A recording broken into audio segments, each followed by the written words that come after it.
Okay. Can you hear me? I can hear you. Got it? We are live. We are Yeah. live, and I'm just letting my Facebook load, and that's my favorite line.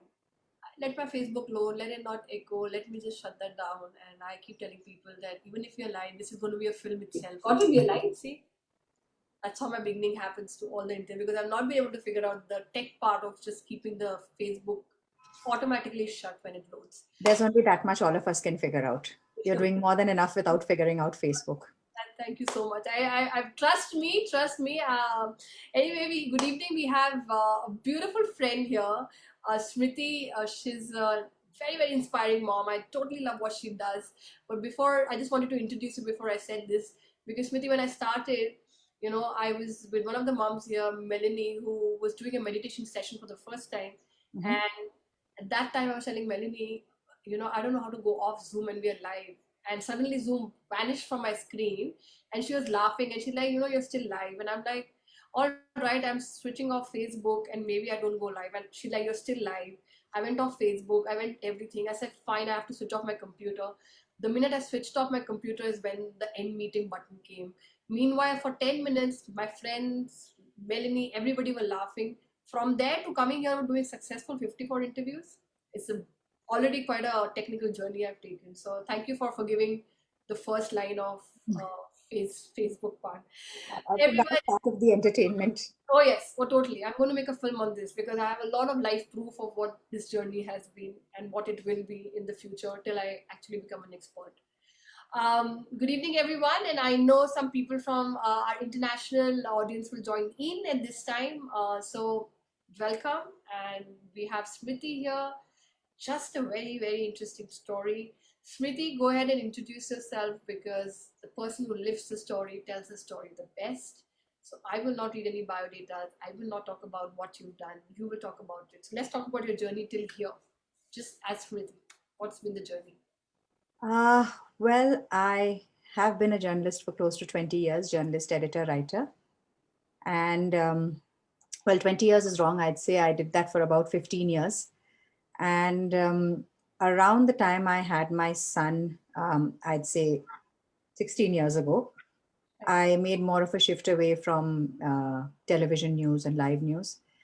About 5 years ago, I realized that the conversation for me had shifted from news. I had got more involved um, in the back end, in the stories, in the copy. I was more interested in the language. So then I went and got myself certified. I took a CELTA certification and to teach English as a foreign language. And for about 2 years, I ran an American franchise after school program teaching English and maths to kids between the ages of 4 and 14. And I really thoroughly enjoyed that. Um, I've always been deeply interested in early childhood learning. Um, I've been very interested in alternative and progressive methods of learning. And I think I got the opportunity to know it closer the moment I became a mom. And I realized that mainstream schooling and mainstream forms of teaching children anything tend to be very brutal. You know, Right, the old school of throw a kid into a swimming pool and he'll learn to swim. right, right. Um, yes, he will learn to swim, but you're probably traumatizing him for life with that experience, you know.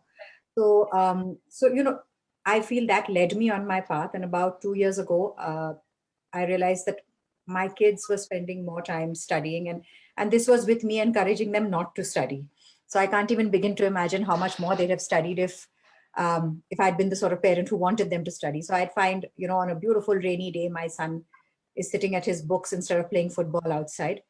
So one day I just decided that that was it. We're moving out of the city because the city has a lot of noise, physical noise and social, people coming and going and doorbells ringing and so much happening that you're constantly drawn and distracted away from the core stuff, from what really matters to you.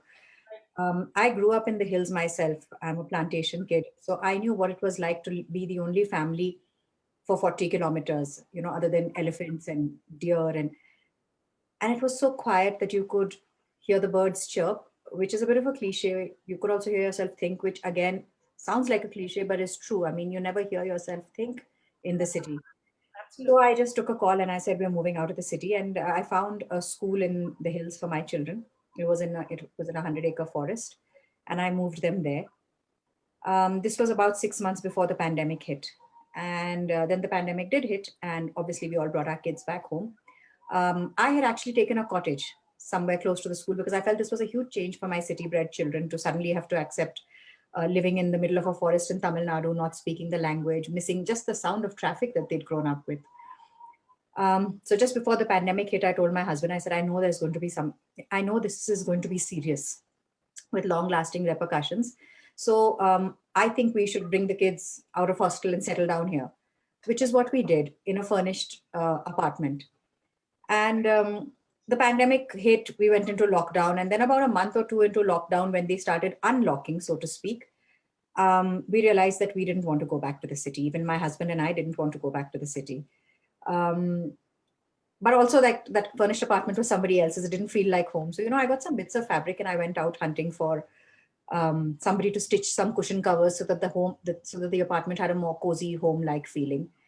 And I came across a self-help group that had been hit badly by the pandemic. They used to supply internationally and export toys, stuffed toys, and their orders had been cancelled. The buyers had all literally just shut down their WhatsApp conversations with them and just refused to engage any further.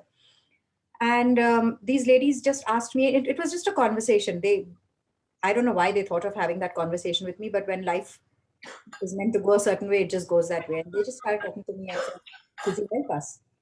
And I was also stuck in the pandemic without any work. Excuse me. Have some water.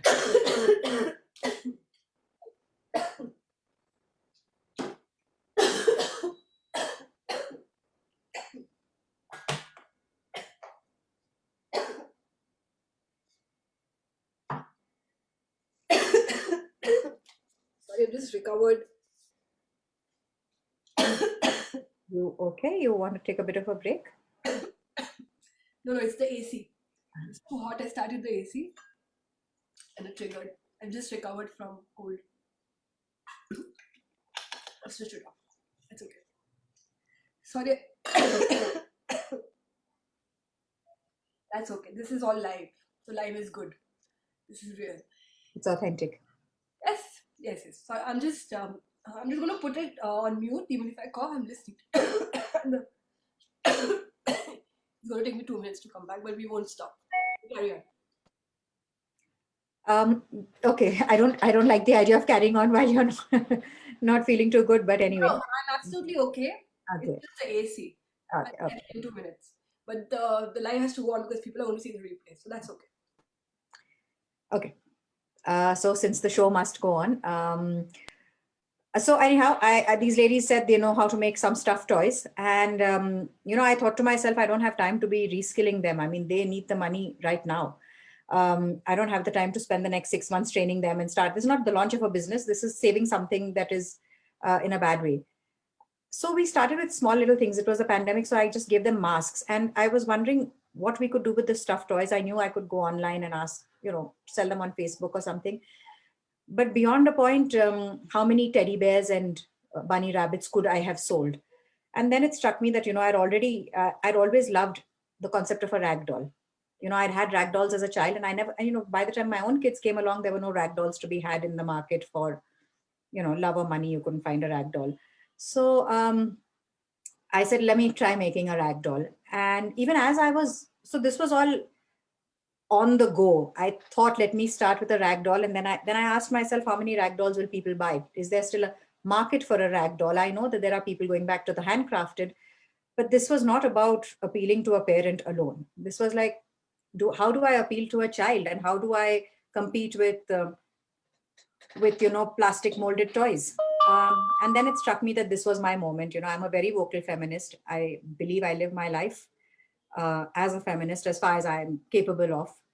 And I said, let me make feminist icons out of these rag dolls so that there is more to the doll than just, this is not just about jumping in with some sort of savior complex and saving these women. This is about making something great that also interests me. And so that there's a synergy over there, that I do something that interests me, and they continue to use their skills and make money. And so before you knew it, I had my first set of 4 rag dolls ready. Because I have such a keen interest in early childhood education, one of the thoughts I had was that I wanted to create them on the principles of Waldorf education. So I kept the dolls as simple as possible in terms of their features, and there's got to be room for a child to be able to take off their clothes, put them on, take a pen and draw the eyes in, draw the mouth in, scribble, make that doll their own. And also, if as an adult you want to buy it, then because they don't have childish little twinkly eyes and that sort of thing, they make very nice collectibles. So we started with that, and before you knew it, I have a venture that I hadn't planned for, and also an adventure that I hadn't planned for. So that's my story, and it wasn't very short. No, I admit it was not supposed to be. If it's so short, then I mean, we've not lived. The story has to be long. It has to have its twists. It has to have its ups and downs, and journey. I just letting you know that I've recovered from a cold and cough, and my kids were not well. And I thought like a boss, like, oh my god, now I don't have to sit in this heat. Do things on. I switch on the AC, and that's it. It shows I'm completely not recovered. That's fine. I'm okay. The AC is off. Moms never get to completely recover. You get back on the road the moment you can sort of get on your No, feet. I'm leading this ahead. I have to keep moving on because it has to reach its point.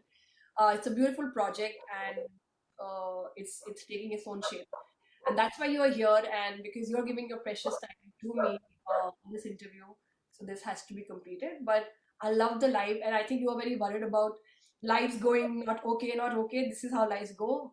Things happen, and it becomes a reality show of what's happening. So Shika Khanna is coughing, even if it's the reality thing. But I totally love. Right now, you've said it. When I spoke to you, you've just from starting to beginning, you said, "Okay, this is my very actually it's very short way. The way we spoke was absolutely amazing."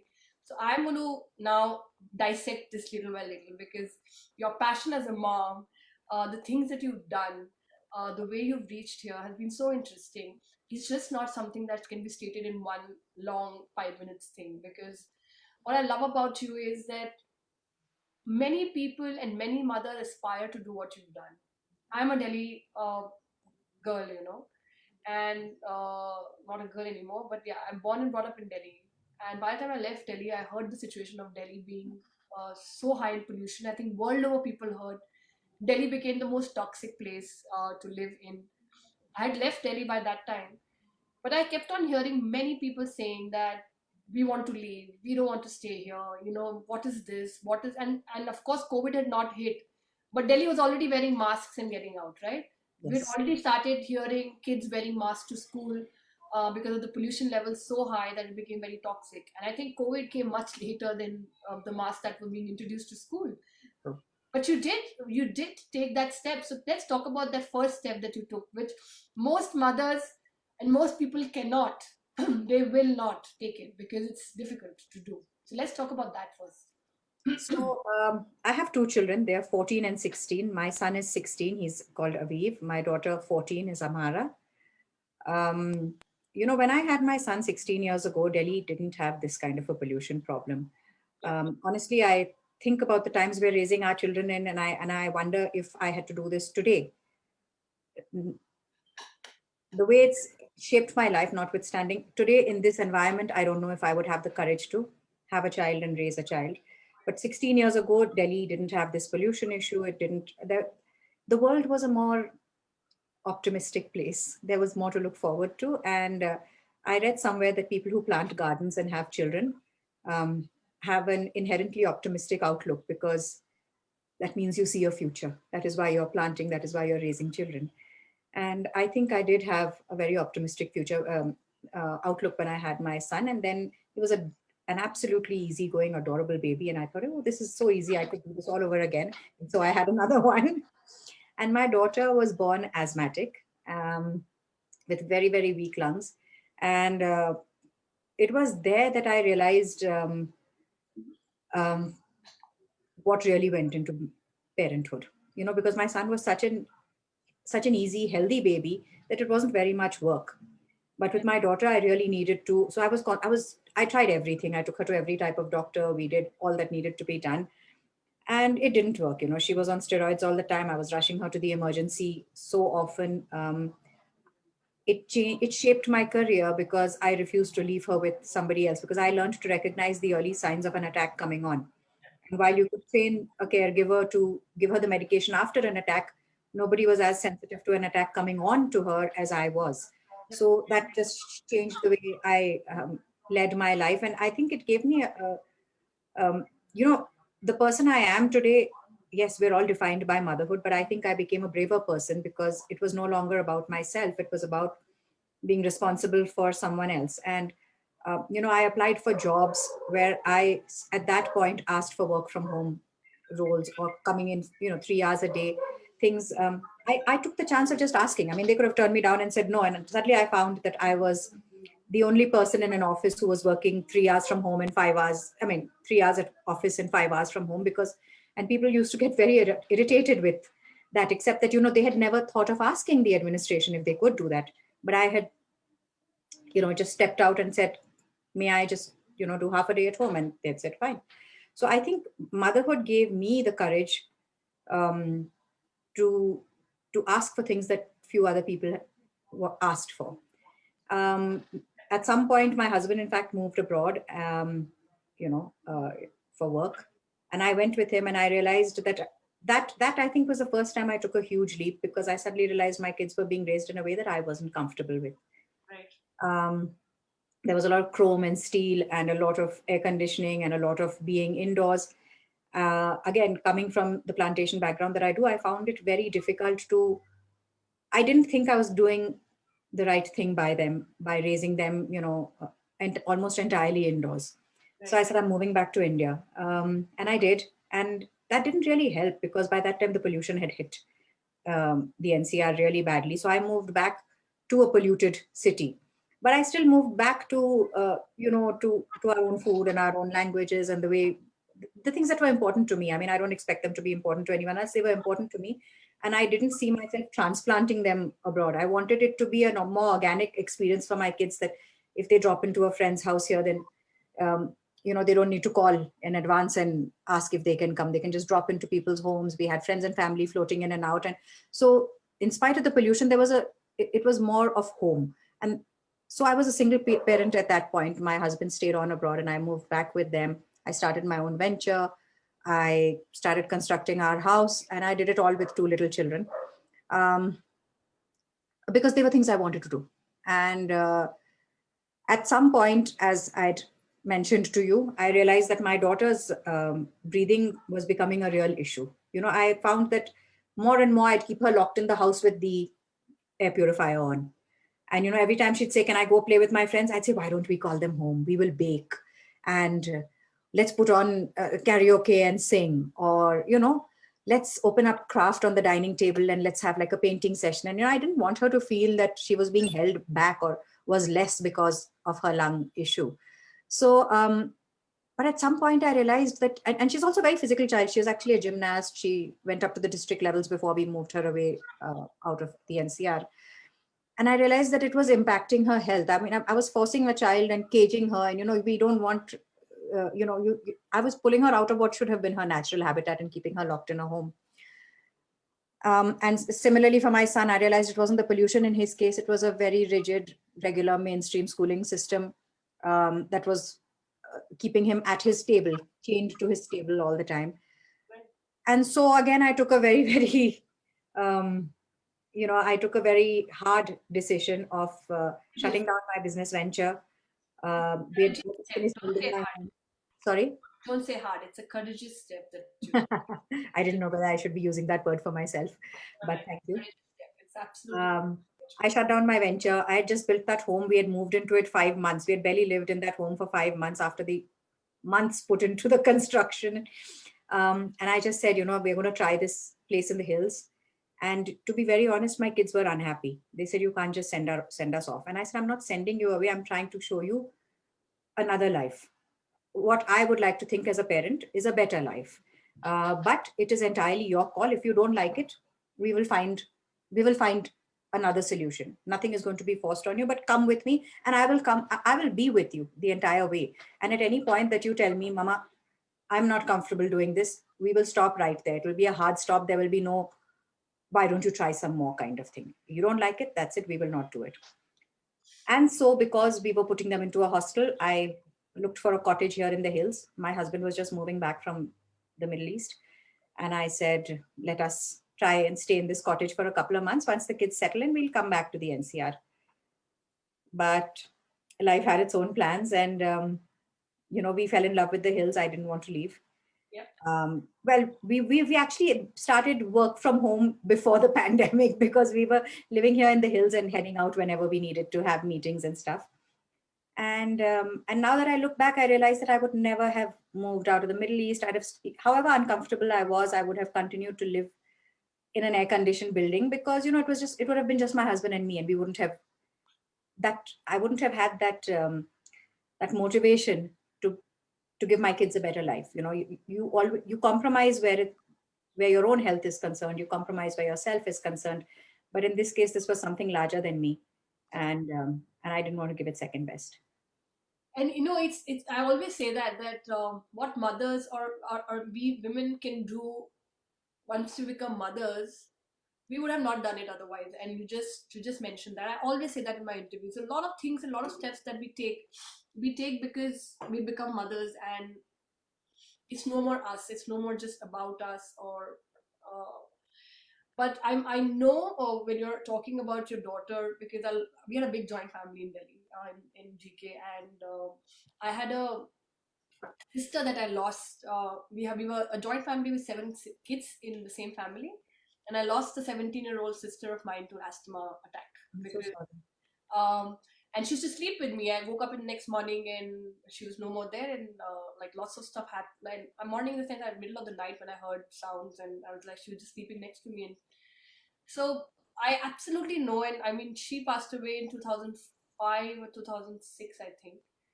And if she would have been in a situation, so I absolutely know she was 17 years old. We've seen her journey of how scary it can be when you have an asthmatic child at home.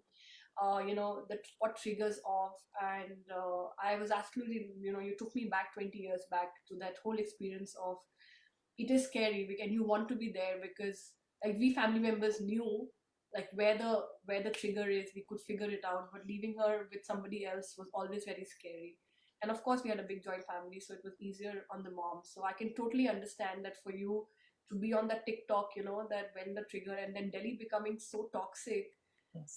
I think this is the best decision you could take, which still more people, like, in spite of being asthmatic, in spite of being this thing, they can't take. They can't. Like they're stuck there and complaining about it, or keeping the kids inside, or terrified about it.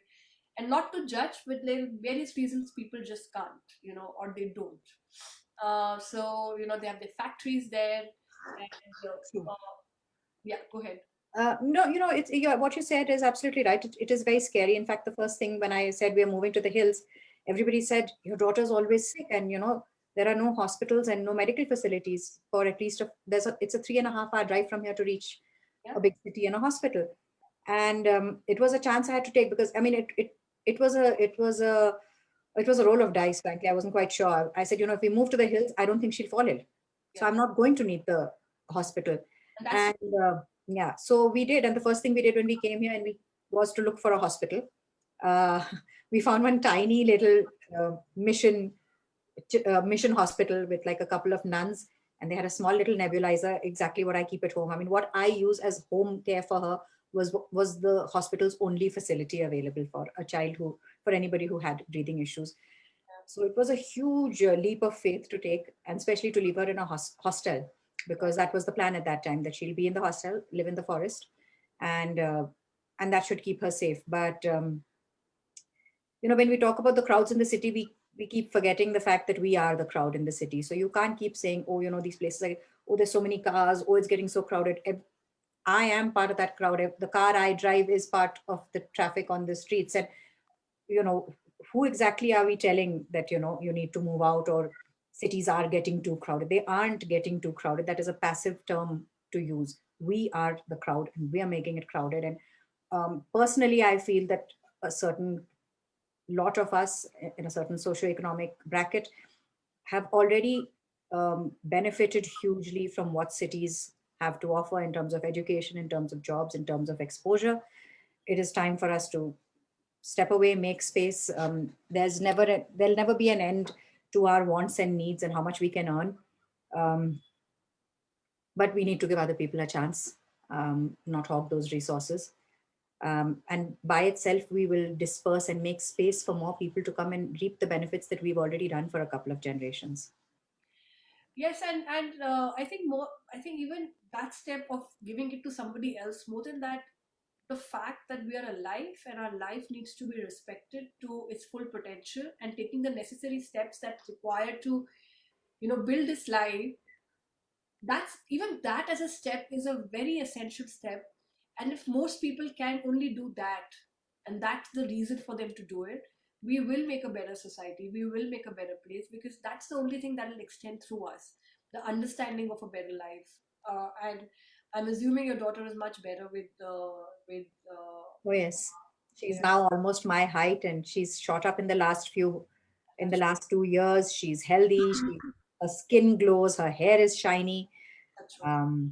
That's My son is like towering over me. Of course, this is that growth. Yeah, they would have done that in Delhi They would also. have done that anyway, but I don't know if they'd have done it in this way. And it's brought a lot of other things. Like in the cities, we lived in fear. I mean, before COVID, we never allowed our kids out because there was traffic on the streets. I mean, most of us live within gated communities, or the driver takes the kids where they have to go, or they go by school buses. There's a very small number of people who actually still allow their kids out alone. Whereas here, because it's a small town, because there are, because I live in a panchayat area. I literally live in a village. My kids walk down and buy, pick up stuff from the grocery store, stuff that we did as children, which was normal to us. If you were told go down and pick up some sugar and come, Yeah. you did it. But we're really careful about doing that in a city, letting our kids go outside a gated complex or something like that. And We did that in Delhi as well as kids. I remember Delhi yeah, as kids absolutely. we would go out and we would play hide and seek, and Yeah. the whole colony was hide and seek. And by the time our kids came in Delhi, my older one was born in Delhi. It was just a place where you're always worried. You're always, the cars had increased, the parkings, everything was full. People were fighting for parking lots.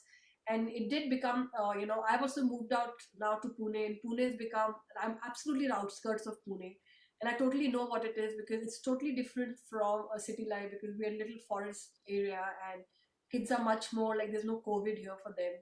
And I'm totally not in a hill, but yeah, I'm on outskirts, and that itself feels like a breathing space for us, a place where we can hear birds and whatever you were talking about. So I can relate to that as well, totally, with what You you're know, saying. uh, the truth is that we all know we are shaped by our experiences and by our environment. And I felt that our kids were being shaped by fear.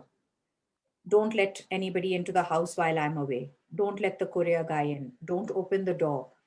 Don't breathe outside. Breathe in, put on the air purifier. Right. Don't drink water on the streets. Don't eat street food.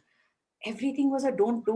It seemed like we had given birth to them in a world that was constantly in ambush mode.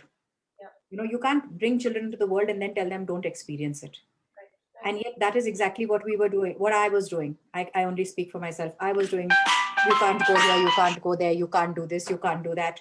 And I do this and I was doing this in spite of being a fairly liberal parent.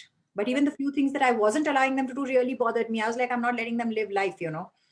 And Yeah, that they were comes being from shaped by fear. you Sorry. being a plantation child as well, right? You've already experienced. Now Yeah, somebody yeah, else, yeah. So I knew there was another life, there and was a difference. Yeah, you could feel that. But most of us, like who bought in cities, big cities, somebody born in Mumbai or Delhi, that's what they've seen. That's what the next generation is seeing. That's what the next. So it's very common for them to not realize it. That's why it's very hard. I just realized this conversation very important where your childhood is, and then that gives you the courage to know. So for your courageous step comes from being in plantation, to be free, to understand what freedom is. In spite of we roaming around in Delhi, etc. In fact, we compare that to today's Delhi itself is a big difference. I'm sure for somebody like you, it would have been a huge difference to experience that, and I'm very glad that you have brought that to you. You're total inspiration. I thank you. know that you have a meeting and we need to wrap up things, but let's talk about your dolls. That's a beautiful, beautiful project. I want to talk a little more about that because that's what you said. That was my very long story. It was actually not, because you have such distinct parts about it that the conversation about it can be done for a good 1 hour easily. So let's like fast forward from there to your dolls and what has been, what do you have you brought? What is the whole idea about it? And I am actually feeling, and I know today somehow audience is not woken up, or generally they come up, but you're going to meet all the mothers. This is going to be a very interesting topic for our international audience as well to hear, because Indian women being recognized like this through a medium like this is just beautiful. So it's not just Indian women. My first set of dolls had Frida Kahlo Okay, that, and Maya Angelou, yeah, and the other two were Savitri Bai and Kalpana Chawla. My dolls are right behind me, and I'll show you a couple more. My next range had Sarla Thakral, first woman to fly an aircraft, right. Pulan Devi, Oh, and of course Ruth Bader Ginsburg. Um, but the one that I'm really proud of is a doll that doesn't have that is not that is inspired by many people who have a disability, but and I have checked apparently that, I mean, you should check. And one of the things that I was told is that it is better to say a person with a disability, because that is what it is for them. It's not a challenge alone. So I created this doll. I'll just put her together for you. Um, please do.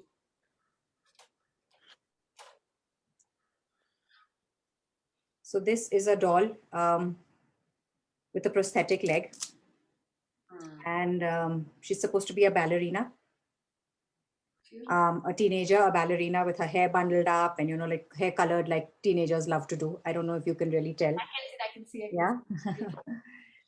see. So, I've sort of leapfrogged into towards the end of the story. Basically, when I thought I'd do these dolls, I wanted to keep them simple, but I wanted to make sure they were recognizable. So each doll that had a story. Would you like me to show you one of the other dolls? Please go ahead. This is so beautiful. That's what I'm trying to show to this thing, that mothers, when they take these leaps and they end up still shining with so many changes. So please talk about that. This is a very beautiful project.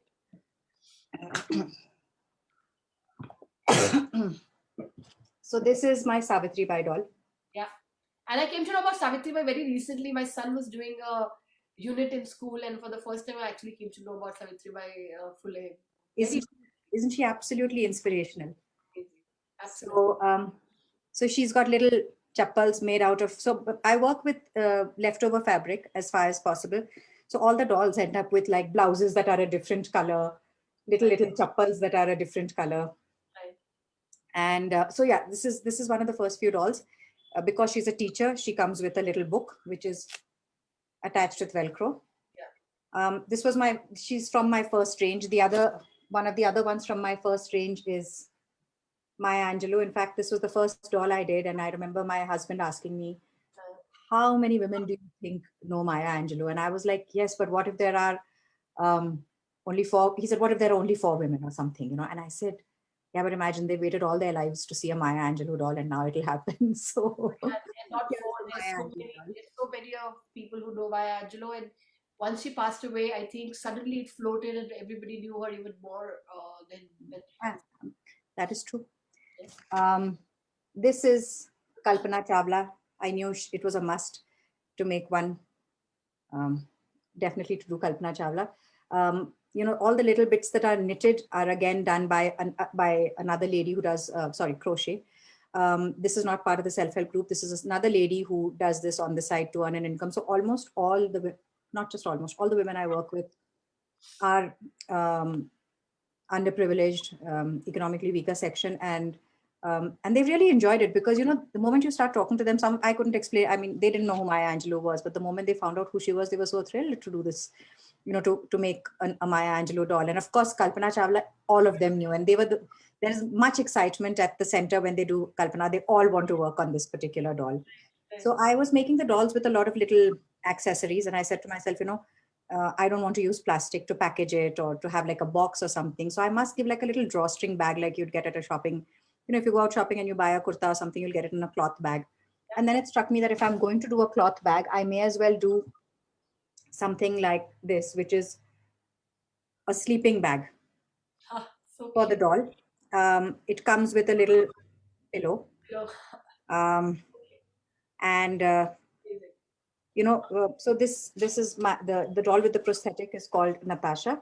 She's an award-winning ballerina, so she has a medal. She has an option in terms of prosthetics. You can change the leg, and all these pieces are put together in the bag, because invariably, and I know this as a parent myself, once kids get involved with playing with a toy, they will not go to bed. So then I figured that this would be an easy way to say, okay, now the doll goes to bed, put her in her sleeping bag, and you also go to bed, and then you can put the doll in bed with your child, and it's one way to wrap up a day that isn't ending. So Yes. that is one of the dolls.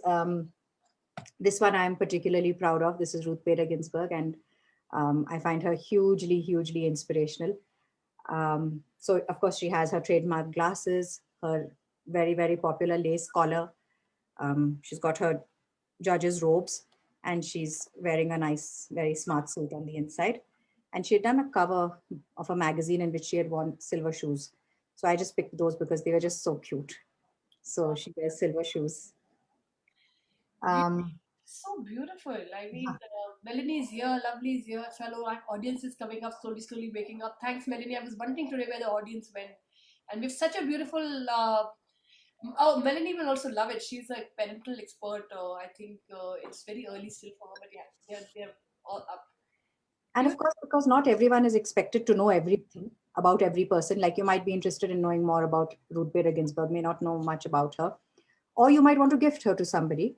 So and the entire point was to share the story of these inspirational women. I mean, if we don't teach our children young, then like many of us, they grow to be to their late teens or something before they even are introduced to the idea of feminism. So each of them comes with their life story. It's written as a little letter. So like in this case, RBG has written this letter, and I write dear, and I leave a little space so you can put the child's name, so she has that sense of this letter is written personally to me. And I tie it up like a little with a little bit of a ribbon, so it's almost like an old-fashioned scroll. Your child gets a bare bone, 15, 20 line story that is about the character. Oh, so And every character has the story. yes, every character comes with their story. So Okay.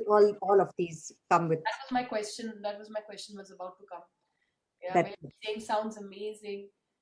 Lovely saying, well said. And there are other little accessories, like for instance, with RBG, I have a little gavel, and I have a little book that is meant to be the American Constitution. Right. So So, and of course, it all goes into a bag, into the sleeping bag, so the sleeping bag itself has another story. After I started working with the first NGO at the self-help group, a couple of others got in touch with me and said, can you work with us? And I said, I'm sorry, you have me confused for someone else. I'm a journalist. I am not a designer. I'm not a crafter. And they said, no, we like your ideas. We like the way you're working with the other group. So could you find something to do with us? So this is another group. It's a self-help group, and they are a Gandhian group. So they work with khadi. So these are the sleeping bags have been made out of khadar. They are from Gandhigram. They have these ladies know how to screen print. And, in each case I had to say, okay, what are your skills? Let me see if I can find something to do with it. So these ladies knew how to screen print and stitch very simple bags. So I said, let's do the sleeping bags. You can print it. Uh, that was upside down, but here's my name, the Smithsonian. And it's done in khadi. It's comes from khadi, Gandhigram. It works to their, these are the skills they have, and this is all I demand of them. And as we get used to it, if we can build on those skills and do more and more, then I'd be really happy. So, So you've been doing this for a year now? sorry, How long have you been doing this for a year just now? about a year, exactly a year this September. Oh, Most of it was in the pandemic. So, for at least we'd start work and then we'd get locked down. And this being a hill station, um, it was stricter. The lockdown was stricter than anywhere else, and you needed an e-pass to come in or to go out. But more importantly, you don't get anything here. So the fabric that I work with, the little bits and pieces that I need, zips, buttons, Velcro, things that you take for granted in a big city, you don't get them here. So it's been as an entrepreneur, it's been a very uphill this task, because there is my personal learning curve. I'm learning on the job. I've never worked on Excel. I have no idea how to brand. I didn't know that courier services take your products and run away and never come back. I'm learning how to package. I'm learning how to make sure that the products don't get damaged. But in all of this, I'm struggling to even just get stuff up here, and doing this in the middle of a pandemic with all the restrictions that we're But at the dealing same with. time, you delivered many orders as well. That's what I heard. Yeah, it's been It's fun. only growing. And what I'm going to say, I'm telling you, Melanie is here listening to it. Melanie will know she has totally gone crazy when she does crazy stuff. I think once this book starts to do and starts rolling in and we start getting the money, all the 100 moms are going to get a gift from me of 100 moms done by you from this book. Oh, that is Uh, so sweet. Developing each mother, because it's giving me goosebumps saying this, but gifting each mom a doll just like this about her, a doll about her for her generations to come would be a nice gift to give with this book. I think that's a lovely idea.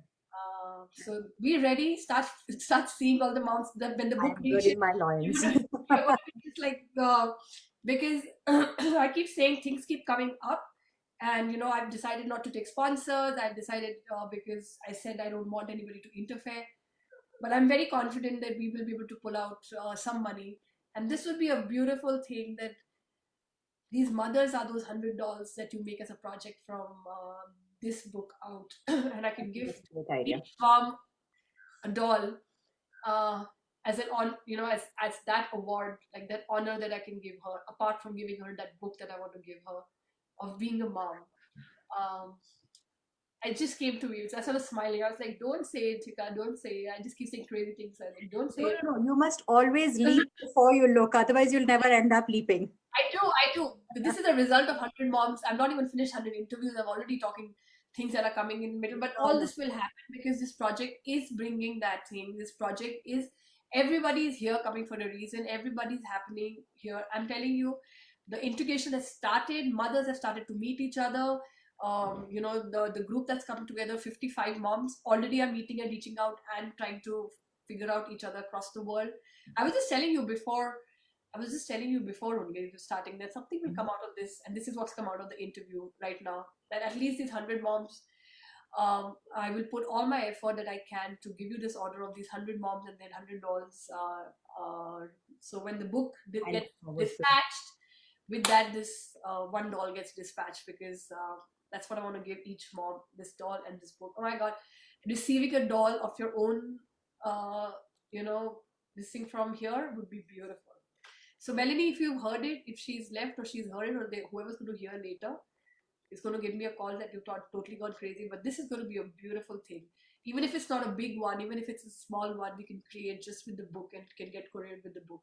So let's work on that, Smriti. Let's That work would be on it. a fun So many, when women come together to work, so many amazing collaborations come out of it. And I have in the last um, maybe 4 months, I would say, uh, been in talks with so many people, um, so many great collaborations, so many people who are just so willing to come forward and do something with you. And I don't want to make this gender specific, but I notice that women do this a lot.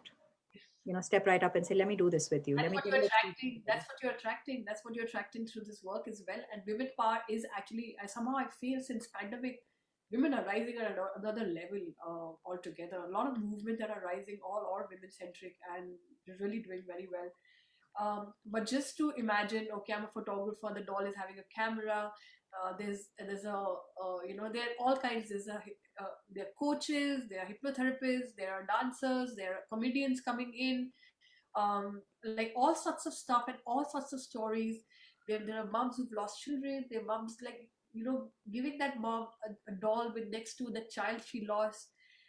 This is going to become an emotional, leading their stories, seeing their stories, creating those stories into a doll would be a That would be great, beautiful. beautiful. And each story coming out, and there's such beautiful stories. I don't know, whenever you get a chance, just keep clicking. And there are some parenting experts like Melody who are going to be, who are talking all about it and creating them. Each one of them is such a shining example. There's going to be a Smriti with a doll created, being a journalist creating a doll creating a doll.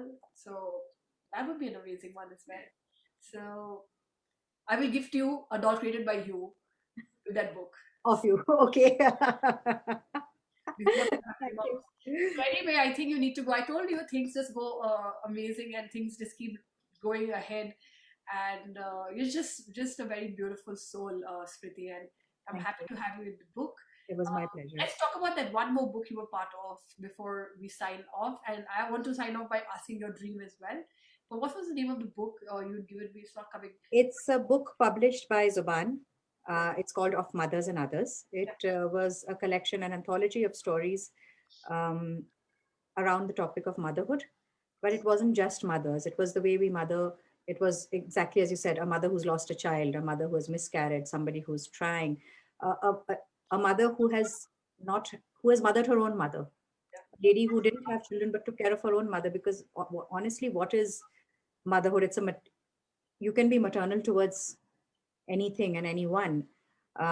So that was a lovely one. The money, we were launched at the Jaipur Lit Fest yeah, by Shabana Azmi. The anthology was put together by Jayashree Mishra. So it was a fabulous experience being part of something yeah. so big and something so beautiful. Well, it's beautiful. And again, it's interesting that the people who ask me to um, collaborate with them, or in your case, invite me to do something with them, usually ask me to do so because I'm a mother. And I often wonder, like, would any of these opportunities have come my way if I hadn't had these amazing kids? And, I That mean, question is they by themselves are a reward in themselves. I mean, only this afternoon I was texting my kids because they're in hostel now, and and I was telling them that it has I am rewarded by being your parent, and everything else that comes to my life has come to me because of my kids. And I'm not sure how many of us can say that or feel that way, but I feel very strongly that I am shaped by motherhood, and everything good that has come my way has come because of my kids. so beautiful. It's so beautiful, Smriti. And I can talk to you more because I have so many questions, but I wouldn't Go because ahead. I can put it off for a bit more. If you have anything else, I'm happy to no, answer you right now. this is just a beginning. I know that you and me can talk. I can talk to many mothers for many hours, but this is just a beginning of us meeting. We're going to meet more moms. We're going to have more opportunities. Let these 100 interviews come together. Let the book get shaped. I know that these 100 moms are. It's already happening. It's already like wake up in the middle of the night, tagged somewhere else, some conversation, something happening. Mothers mingling, speaking to each other. It's a beautiful thing that for the first time I'm seeing that mothers are connecting at the mother level rather than what you've achieved financially or position wise or professionally. Whatever you've achieved as a mother is being recognized, and I'm blessed that this kind of idea is taking shape through me, and I am able to take it at least till 55. We've reached 55. We are walking ahead to 100 very soon. You'll get there very soon. I will. And I want to ask you what your dream is because this book is called 100 Self Portrait, 100 Dreams. And I want to know Smriti's dream. What's Smriti's dream? Oh, Smriti has so many dreams. How will she bring it down to one? Let's talk about all of them. I was just telling someone the other day that I am living my dream. I wanted to live in the hills. I wanted to work with craft. Um, I wanted to work with women, and to be honest, when I dreamt these dreams, they all seemed like very disparate things. Like, how will you go live in the hills somewhere and then work with women also and work with crafts also? And how are you going to be a good parent while you're doing all of these things? Yeah. And somehow things just fell into place. And the other day somebody said you found your ikigai, and I was like, oh wow, I didn't see it that way. I am at the intersection of everything that I had wanted, and none of this was planned. It just I literally, it fell into my lap. Here I was trying to give my kids a better life, and it was breaking my heart because my life revolves around my kids, in case it's not already very apparent. I was killing me to send my kids to hostel, and there I was trying to follow them and stay in a cottage and pretend that, oh, I'm okay with this, but I wasn't okay with it. And the pandemic gave me another year with them. They are really close to me in the hostel. I can see them sometimes. I'm working with women. I'm living where I want to live, and I'm working with craft. And I mean, the dolls are just one of the many things that I am working with. There are a number of other craft initiatives that I've already. Again, I don't have a social work background, so even though I wanted to do it, I never had the courage to approach people and say, I want to do something with you. But now those people are approaching me and saying, we've seen what you're doing and we would like to do something with you.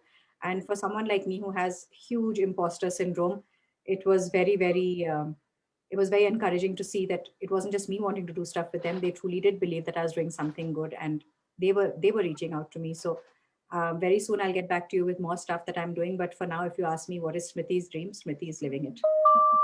How beautiful. How beautiful. And imposter syndrome is like I was telling you that I'm a photographer. I don't know what I'm doing here, doing interviews, this tech stuff, trying to get editing book. Though my dad's has a printing background, I did work with him and my sister. All that is okay, but I was always a photographer for 20 years. And what am I doing this? And that's why I'm also, and this when this light goes off, it means we are 45 minutes in an interview. So that's the signal that my battery gives me. But not that I'm going to stop what I was trying to say. um, you know, the whole thing that you're saying now, the imposter syndrome, that I don't know, like, people are going to believe in it. I didn't know when I announced it. I don't know why I announced it. It was all in pandemic for me as well. With a young child who's breastfeeding, sleepless nights, people are looking at me.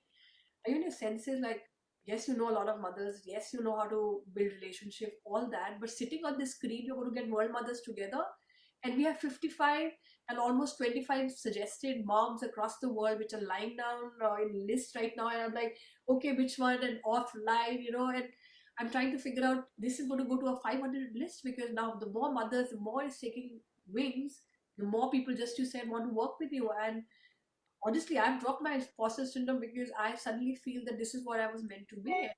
This is where I was being led through with whatever I've done. And when I sit down and I'm like, yeah, I did this because of this, I did this because of this, I did this because of this, and now it's coming together.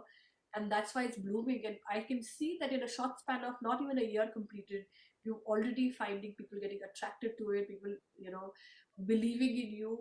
It's all your work which has come till here. Your belief system, your aura, your energy, everything is coming together. So I think we will, the only option left for people like us who are being blessed in pandemic, that we are thinking things are not working, such beautiful things are emerging. We can only call ourselves very blessed. And also being led by I usually don't talk like this, but we are definitely being led into a direction, and all we can do is just keep moving forward. And I keep saying that the clues are going to be dropped. Pick it up and read, pick it up and read. Just don't worry where it's taking us, where the treasure is there a treasure or not. But just now that, and I was, one of the interviews I said earlier, the clue was like one clue 6 months, one next clue. Now the clues are being dropped every single minute, and 15 minutes, 20 minutes, you just have to pick it up. So I'm so glad that you're living your dream, and I will let you go at the moment, but you're part of us now. And I'm really looking forward to even this Pleasure. dream of mine coming true, that these 100 moms should get their 100 stories being depicted through your dolls. Wow. Very excited. I definitely want to do 100 portraits, but that's way too big. Like, because they're from all across the world, I want to meet each one of them, and I want to do their portraits and give them their portraits. But Yes, when you the will. dolls can reach faster than my portraits can reach, for sure. The dolls can reach faster than my portraits, for sure. So we'll make them creating the life you want to live, Melanie saying. So thank you, Melanie. And Smriti, thank you for coming here. Thank you for having me. Add It's you to the been a group, wonderful introduce you thing. other women. Thank you so much. Thank you so much. So I'm going to go stop live, and we are going off.